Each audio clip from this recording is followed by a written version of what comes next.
We will continue where we left off on Friday. We started chapter, whatever this is, 8, I think, or 9, where we are dealing with a couple of things. One of them is the expansion and the legalization of Christianity. And the other one, and this one actually ties in directly to what we're doing, the fall of Rome.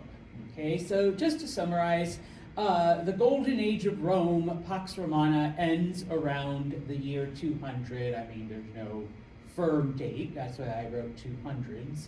And so Rome begins to experience social upheaval once again. You know, the era of peace is over. The era of prosperity is slowly, going downhill. And so it is during this time, remember that the Romans have encountered various German tribes, and during the Golden Age, the Germans are the main source of slaves for the empire. Now, as the Golden Age ends, we begin to see, and so I tried to kind of like draw it so it covers all of this, we begin to see the onset of civil wars once again. Like I said, there's all kinds of social upheaval. And it is in the midst of these civil wars that various groups then begin to hire mercenaries from amongst the German tribes. Okay? And so part of that payment for their services is giving these Germans and their families land inside the empire, okay? And as all of this continues, over time, we begin to see then German tribes just outright invading different parts of the Roman Empire, because once again, they're fighting each other. There's no way they're going to be able to put up an effective defense against outside invasions. And so we see more Germans then coming into the empire. Then what begins to happen is that a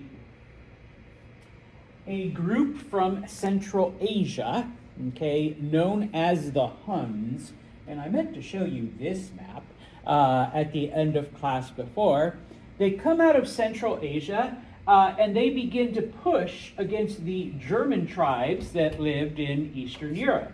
And so, of course, those German tribes then begin to push more into the Romans and begin to settle in Roman land.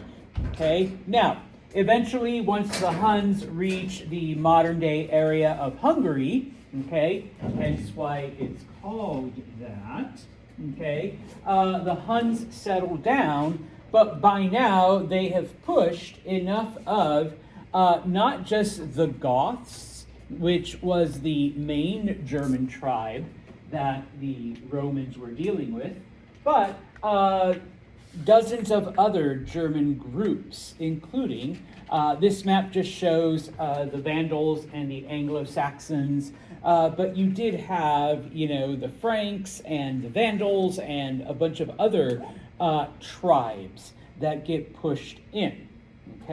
Eventually, it all comes to an end for Rome. You do need to remember this date. The year 476 is when the Roman Empire falls. And basically, Western Europe is taken over and shaped by these various German groups. Now, it is important to be aware that this only happens in the Western Roman Empire. So modern day France, modern day Italy, modern day Spain, etc. That is where we see the collapse of rule, the collapse of authority, the collapse of any kind of structure, and the gradual, decline in civilization. Now, you do need to know, that from the fall of Rome, so the year 476, until the age of the Renaissance, depending on where you peg it, okay? It could be anywhere in the 13 or 1400s, okay? That period of time is known as the Middle Ages, all right? Now, I will ask you, okay, what is the period of time between the fall of Rome and the Renaissance? All right, A, B, C, D, you should be able to, circle the Middle Ages, okay? Now, in some textbooks, well, really older textbooks, and some, people, we used to refer to it as the Dark Ages, okay? We don't like to do that anymore because, yes, it is a time of societal collapse. Yes, it is a time where humanity basically regressed as far as knowledge and science and all of that other stuff, but it only happened in the West, okay?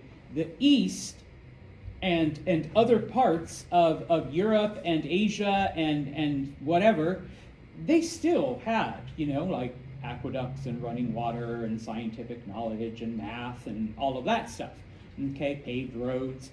It was just Western Europe that basically collapsed into this period, okay? Now, the only thing besides the authority and whatever structure the Germans had, okay, the only organized system throughout this time is the Catholic Church, okay? Now, remember, back then, Catholic equals Christian, okay? So if I say Christianity or if I say Catholicism, all right, it means the same thing. I know it doesn't mean the same thing now, all right, but 2,000 years ago, 1,600 years ago, it did. It meant the same thing, okay? It becomes like the only thing that people still share in common, all right, is Christianity, is the Catholic Church. And while Rome falls as a political capital, okay, Rome becomes the spiritual capital of the West. Because the Bishop of Rome basically is like, well, I'm like the highest ranking person. I hold authority over all the church. Politically, we have no government anymore. But, I'm it. Okay? So somehow the Bishop of Rome just assumes, that he's the one person. And eventually he does take the title of, well, in Latin, Papa, which does not mean grandfather, but it does mean father. All right, so he becomes the father, all right, and the authority of the church, okay? Now, that's the West, okay? What happens in the rest of the empire? Well, we gotta go back to right before the time of Constantine, okay? Remember Constantine, the guy that had the vision, and decides to legalize Christianity and becomes Christian and helps the Christian church move along, all right? Right before Constantine, okay, it's already the end of the Golden Age, okay? So the empire's already going through problems and issues, and it's, all this shit is happening, okay? And we have German mercenaries and we have some of the early German invasions. And so the emperor at the time, okay, is a man named Diocletian.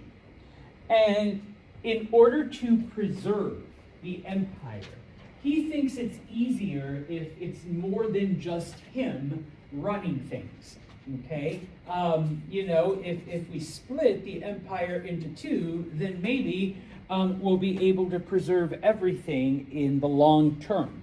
Okay, and so he does. So he's basically the emperor of the West, and then he assigns another person to be in charge of the East. And yeah, they still consult, they still talk about things, they still get together. Okay, but this way, each emperor can focus on defending that particular part of the empire.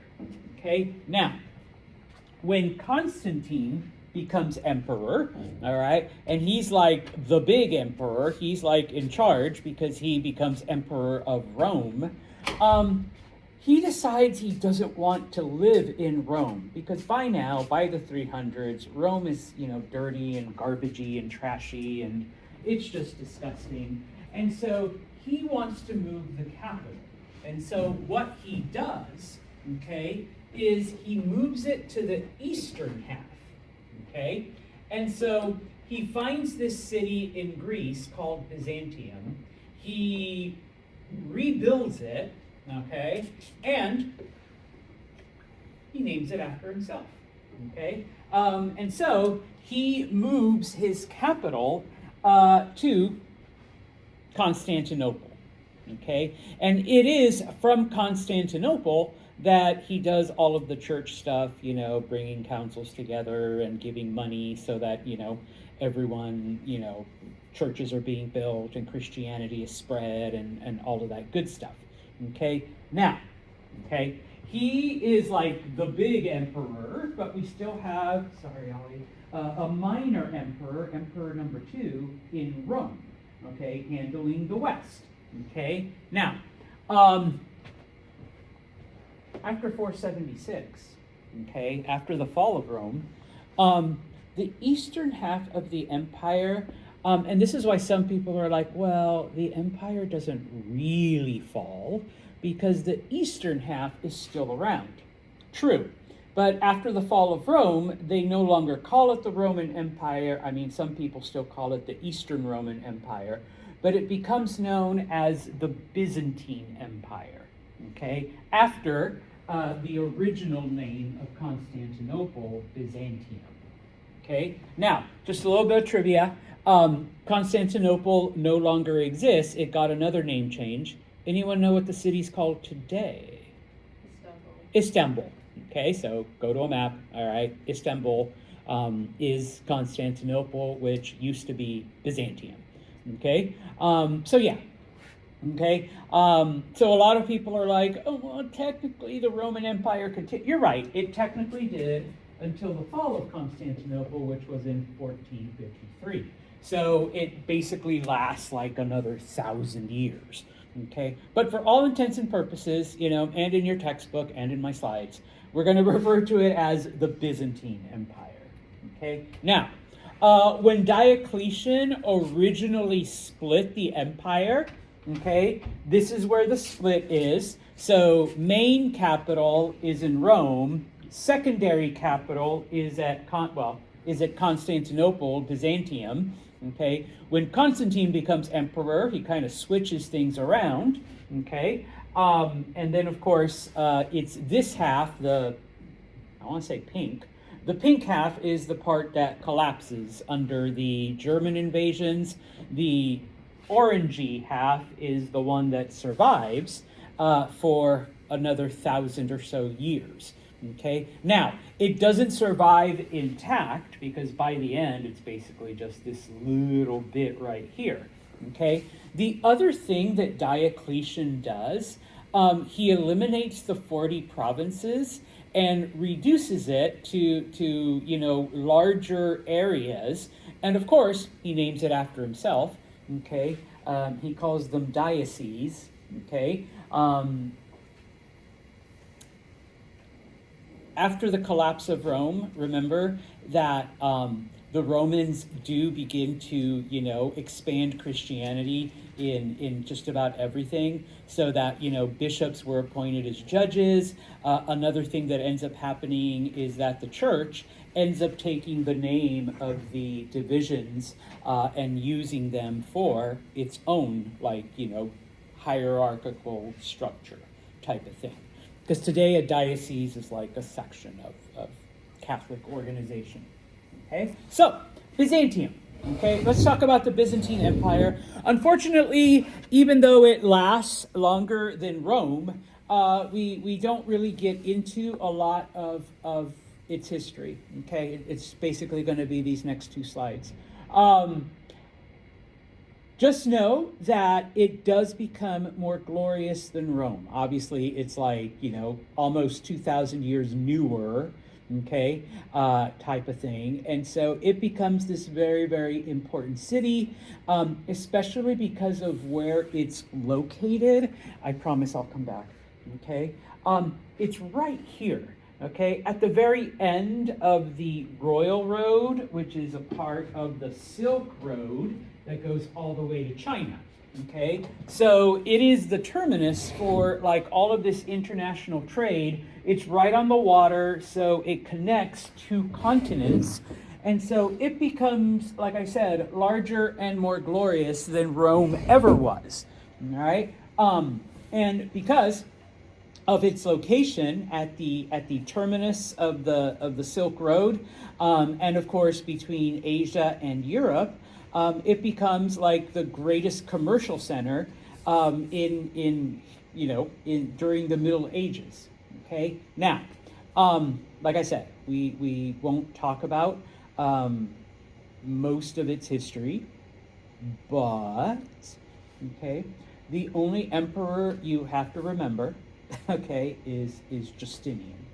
Okay, for a couple of reasons. All right, number one, he becomes emperor in the year 527. Okay, not long, about 50 years after the fall of Rome. Okay, and Justinian sees because the West very, very quickly collapses. Okay, once the Roman emperor is overthrown, the government just completely disappears. Any kind of social order is gone. Everything is reduced to tribalism and localism. Okay, and so like within 50 years, Rome is quite literally in the Dark Ages. Okay, there's nothing, okay, to hold things together. And so Justinian, it's still, within recent collective memory, he's basically like, should that ever happen here in the East? Heaven forbid, but should it happen, okay, we want to make sure that Roman tradition and Roman ideals and Roman everything survives. So he basically has all of Roman law and tradition and whatnot codified. All right. Now, one of the reasons why the West enters this period of Dark Ages is because the Catholic Church, okay, the Christian Church, they still had all of the knowledge, okay, all of the math, all of the engineering, except they kept it hidden. They kept it preserved within the churches and within the monasteries, okay? If you wanted to access the Roman knowledge, you either had to become a priest or a monk, or ladies, a nun, okay? That was the only way you were going to get it, okay? Which is why, I'm just going to fast forward to the 1200s really quick, okay? A Polish monk named Copernicus was able to come up with the first heliocentric theory in astronomy, the fact that the Earth goes around the sun instead of the other way around, the way the Catholic Church taught, because he was a monk and he had access to all of the scientific knowledge that the Church kept hidden away in deep, dark monastery dungeons. Okay, and so after studying it, he put forward his theory. Catholic Church says, hey, how about if we burn you unless you take it back? He says, just kidding. And so, it kind of disappeared again. All right?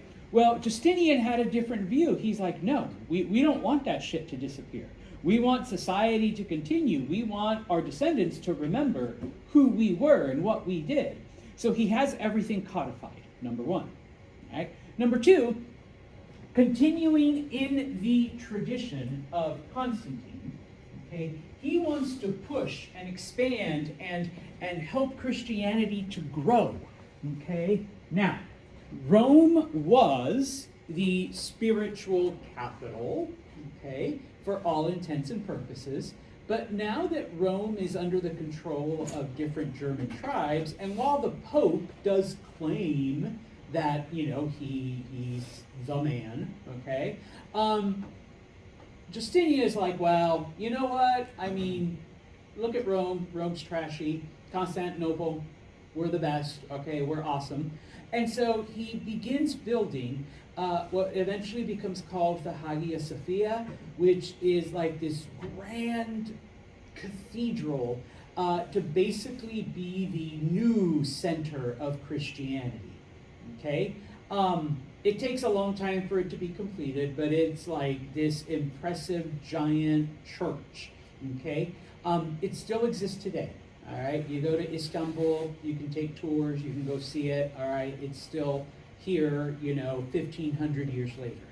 Okay, the last thing about him is that I know it's only like 50 something years. It's not like that long of a time, but he's basically the last person who actually tried to bring the Roman Empire back together. Okay, he does invade the West. Okay, and he is able to conquer parts of the old Roman Empire. But when he does that, what ends up happening is that the Persians to the east, they begin to take advantage and they invade the eastern part of the Byzantine Empire. So Justinian is forced to take his forces from the west that are fighting the Germans and go to the east and repel this Persian invasion. Okay, at the time, the Persians were under the dominance of another tribe called the Sasanians. Okay, once he defeats the Persians, though, the German tribes realize, hey, they left. So they take back the land, all right? And Justinian's like, well, shit, now I got to send my army back west and take over. Well, Justinian quickly realizes that there's no way he's going to be able to fight a two-front war, okay, number one. Number two, he's got to make a decision. Do I preserve, my empire, or do I try to take back the parts that have been lost for 50 years? Okay, well, he really doesn't make up the decision. The bubonic plague chooses for him. Okay, because this is where we begin to see the very first outbreak of the plague. And by the time this outbreak sweeps through the Byzantine Empire, over a third of the population is dead. Okay, so he couldn't fight a two-front war before. Now with a third fewer people, there's no way. Okay, he's going to barely be able to protect the boundaries that he has already. Okay, so yeah. Okay, it's a quick out. I mean, it only lasts a year, but the plague kills like that. Okay, now. This is the same plague which will infest Europe for about another 800 years, okay? Because it does have moments of rising and falling and rising and falling. Because, it infects, it kills, and then it stops. Why does it stop? Everyone's dead, so nobody else catches it. It's oh shit, okay, yeah, the plague must be gone. But then once people begin to repopulate, then it kind of where did it come from again? Okay, and yeah, it plays itself out that way, but it doesn't become a huge thing until closer to the Middle Ages. And the reasoning why, the bubonic plague, does anyone know how it's spread? Shane. Rats. Specifically, what part of the rat? Their mouth? What? Skin? There's a specific flea that infests rats. Doesn't infect your cat or your dog, only rats. Okay? And so, now, what are rats attracted to? Trash. Garbage, trash, waste. Okay? So, no offense, humans. When you get a group of humans together, we get garbage, we get waste. We're filthy, okay, in many ways, okay, especially back then. So the rats get together, they have the fleas, they start, and yes, you do get bitten, all right, so you get bitten by the fleas, you get the disease, you die. Dead people don't leave garbage, okay, so the rats go away, they go somewhere else, or they just die off, okay, or even if they are still around, there are no humans to infect. Okay, and for whatever reason, the disease doesn't kill the rat; it kills people. Okay, so yeah, all right. In a year, it takes out enough of the population so that it kind of slows down. But even though we don't talk about it as much, there will be periods of rise and fall, rise and fall. It isn't until the 1300s when 30% of Europe dies. That we finally see kind of an end to, major outbreaks. Okay, it isn't until people figure out that, like, hey, maybe we shouldn't dump our garbage in the street. Maybe that'll help. Okay, or like maybe we shouldn't, throw our other stuff in the river, or poison our own water and shit like that. All right. This is the Hagia Sophia today. Okay. Now, when the Turks take over Constantinople in 1453, they do not destroy the Hagia Sophia, they turn it into a mosque. Okay, and so like the minarets are added later. Okay, all of the Islamic features are added post Turkish conquest, because the Turks were in fact Muslim. Okay, but you still see a lot of the Christian and Byzantine and Roman architecture that went into it. Okay, they just kind of slapped on Muslim things afterwards. All right.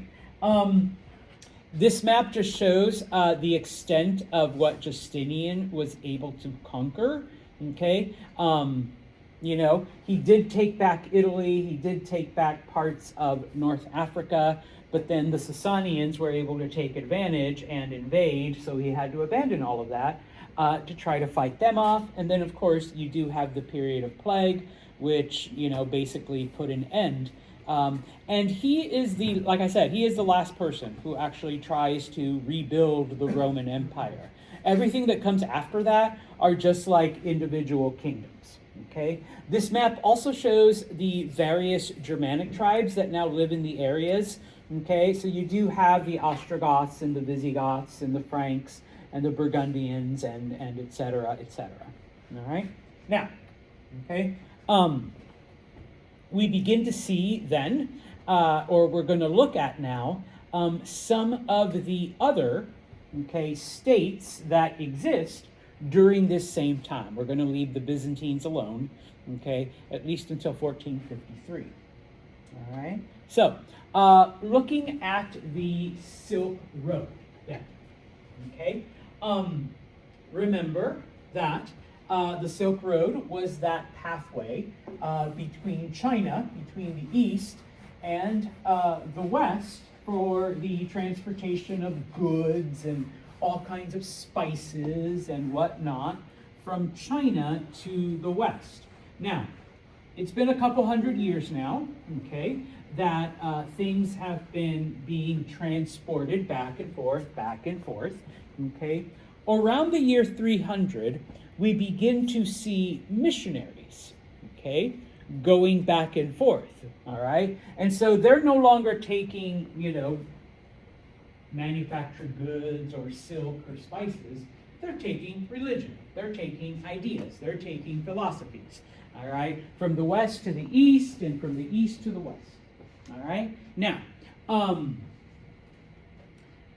already mentioned the Sasanians, around the 200s is when the Sasanians take over Persia, and unlike the previous, rulers of Persia, the Parthians, they actually moved the Persian capital to Iraq, all right? So modern day Baghdad, becomes their center of power, all right? Now, because of the area they controlled, and because the Silk Road eventually merges with the Royal Road that Darius built, and it's still around even 500 years later, they basically control one of the main arteries to go from east to west, west to east, and so number one, because they're in control, obviously they can do what they want. They can, charge taxes or fees. They can charge for protection if you're going, between the east and the west.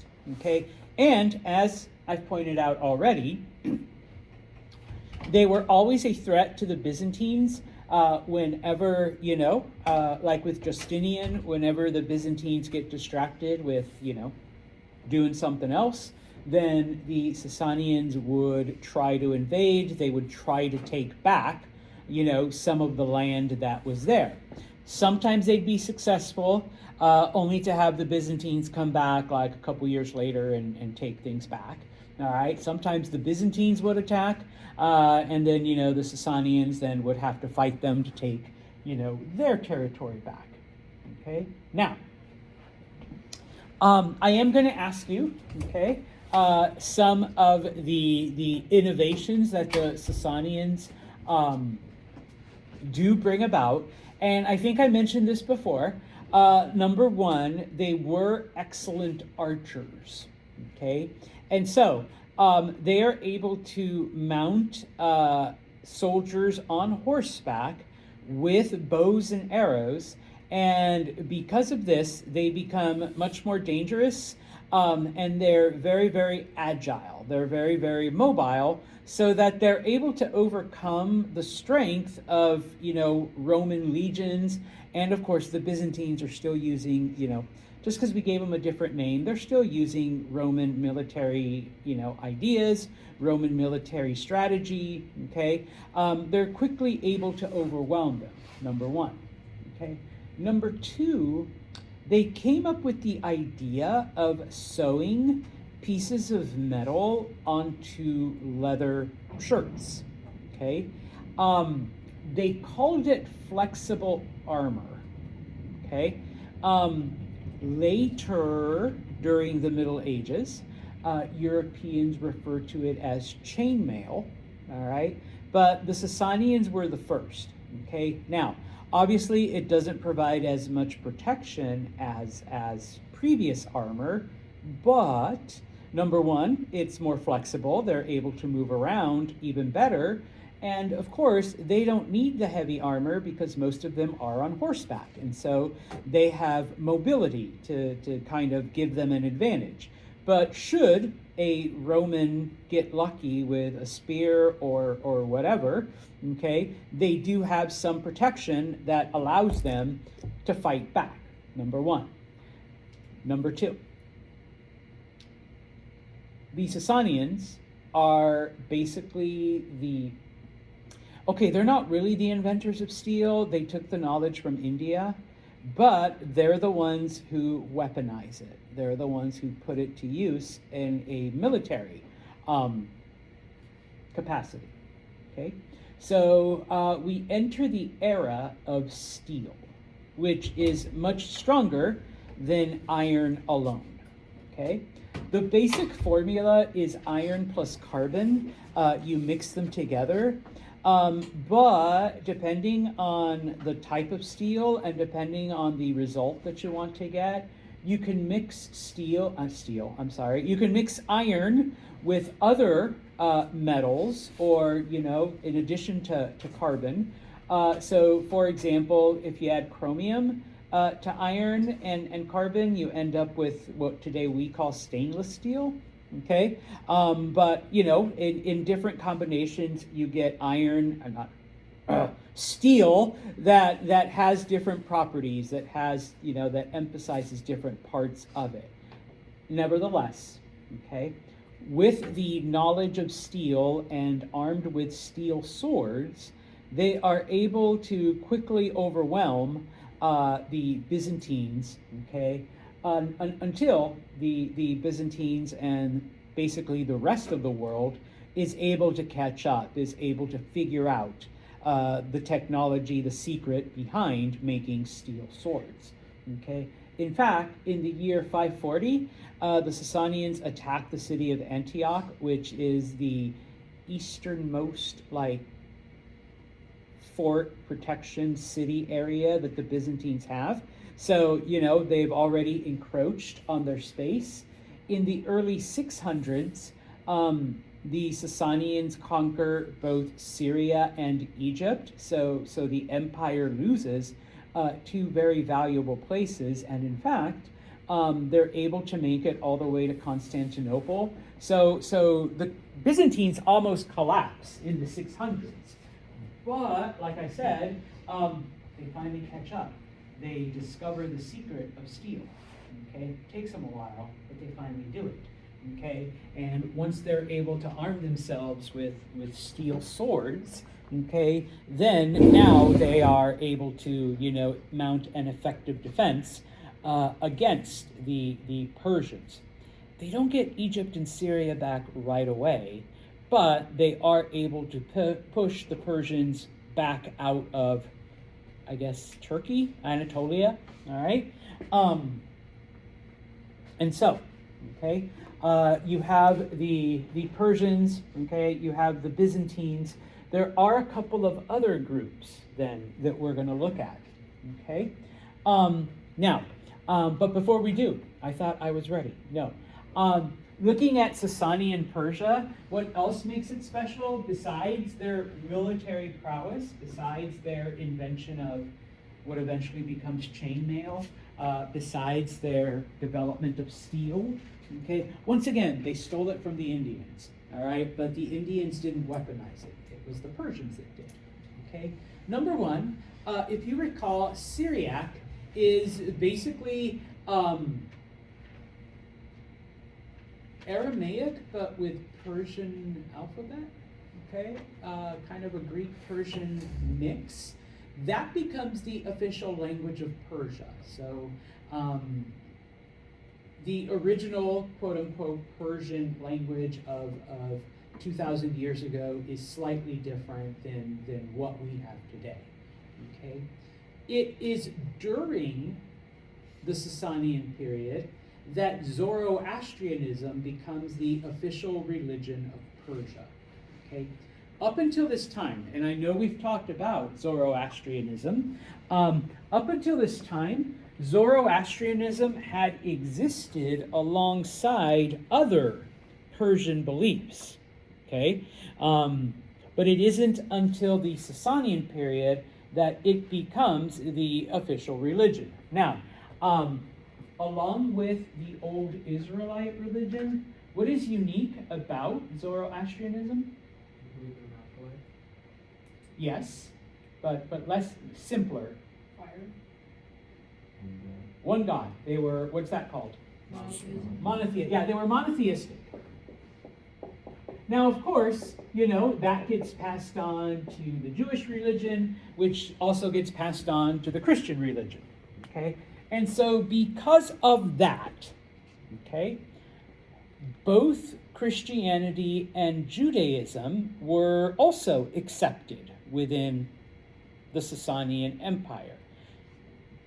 Zoroastrianism, though, if you really want to get on the emperor's good side, that's what you were, okay? But Judaism and Christianity were seen as, sister religions, and as I mentioned, there are certain aspects of Zoroastrianism, the concept of paradise and hell and shit like that, that eventually, kind of Christianity tends to absorb, okay? They were known as Nestorians. They were able to travel through the Sasanian Empire, okay? Didn't matter if they were Greek or Roman or whatever, but, because they were, cousins religiously, they are allowed to, go back and forth, and eventually it's the Nestorian Christians that eventually reach China and bring Christianity to the area, okay? Like I said, they also accept Judaism, and so there were quite a few Jewish people that ended up living in Mesopotamia, and it is during this period, okay, so like into the, well heck, it's after the fall, so it's like in the 500s and 600s that the Talmud, which is one of the Jewish like Old Testaments, gets put together. Okay, now I just got to take a little side note here. Okay, what are Jewish people doing in Mesopotamia? Okay, so I have to go back to this map. Okay, where it says Jewish homeland. Okay, and this part I kind of skipped over. All right. If you recall, when it came to the birth of Christianity, the Jewish people, specifically the Maccabees, were expecting a military savior, someone to come along and overthrow the Romans and create an independent Jewish state. Okay? Well, by the 70s, the Maccabees were tired of waiting. All right? And so they decide to lead a rebellion against Rome and form their own little Jewish homeland. Okay? Spoiler alert, the Romans beat them. Okay? They are unsuccessful. And so the Romans basically said, you know what? We are tired of these Jewish people causing all kinds of problems. Okay? So what they did is they took almost like 99% of the Jewish people that were living in Judea and spread them out throughout the empire. Okay? And so some of those Jewish people, okay, were able to escape and kind of, ran away to the next country next door to avoid, this persecution by the Romans. All right? And so that's how you end up with Jewish rabbis living in Mesopotamia, part one. Part two, fast forward to 2026. It's one of the reasons why there are issues and problems between the state of Israel and everybody else in the Middle East, because for almost 2,000 years, there were no Jewish people in that area. And then after World War II, people felt that the Jewish people deserved their own country because for 2,000 years, they had been spread out throughout, all of the known world, and they had been persecuted no matter where they went. So if we give them back a land that they can have their own country, blah, blah, blah. Well, they're like, well, historically, we always lived in this part. If it hadn't been for the Romans spreading us out everywhere, we'd still be here. But of course, in the interim, in those 2,000 years, other groups have moved in and settled and taken over the land. Okay? And so, now in 2026, we find ourselves, in a war. There is a Jewish state that is trying to keep, all the different peoples from, that area that they claim historically is theirs. Okay, and it has to do with all of this. All right. Anyways, to finish off the Persians, they, in addition to accepting other monotheistic groups, they also were able to take a lot of Indian beliefs and incorporate them into their society. And so this is how a lot of historians feel, because chess is a game that was also invented by the Indians, but it's felt that it was the Sasanians that kind of took it and made it theirs. And then, through their contact with the Byzantines, that is how chess eventually reaches Europe, okay, as a game type of thing. All right. And so with that, okay, I am going to stop. All right. But